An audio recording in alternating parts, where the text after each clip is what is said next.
ना मेरी गलती। संतान नहीं है ये दुख की बात है। तो जब और अक्सर कहा जाता है कि दुख में कोई निर्णय नहीं लेना चाहिए, क्रोध में कोई निर्णय नहीं लेना चाहिए। तो दोनों दुखी हो रहे थे, तो वो पत्नी बोली कि इसमें कोई बात नहीं है, अब अगर संतान मेरे माध्यम से नहीं हो रही है तो क्यों ना आप दूसरा विवाह कर लो। नहीं, तुम्हें बहुत बुरा लगेगा, तुम्हें अनुचित लगेगा। तो उस समय वो स्त्री कहती नहीं, मुझे बुरा नहीं लगेगा, आप कर लीजिए, आपका वंश बढ़ जाएगा।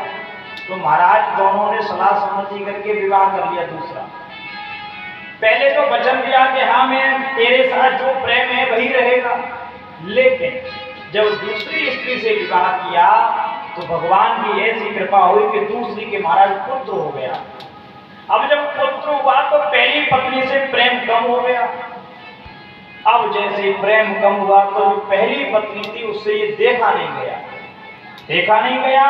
तो परिणाम ये हुआ कि वह पत्नी इतनी जलने लगी, पहली वाली इतनी क्रोधित होने लगी कि महाराज अपने ही पति के भोजन में विष तक मिलाने को तैयार हो गई। तो दो विवाह जीवन में नहीं करने चाहिए, कितना भी प्रेम हो लेकिन दो विवाह नहीं करने चाहिए। जो व्यक्ति दो विवाह करता है तो जीवन में सुखी नहीं रह सकता।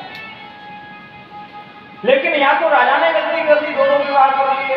पहला विवाह किया सुनीति के साथ, कोई संतान नहीं हुई, तो महाराज दूसरा विवाह कर लिया सुरुचि के साथ। और सुरुचि सुंदर थी इसलिए सुरुचि के साथ रहने लगा घर में।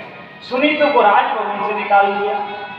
लेकिन भगवान की ऐसी दया, जो सुनीति ने संतों की सेवा की, संतों की सेवा के फलस्वरूप महाराज उसे एक उत्तम संतान की प्राप्ति हुई। क्या है कि सुरुचि प्रेयसी पत्नी इतराम यस्तुतो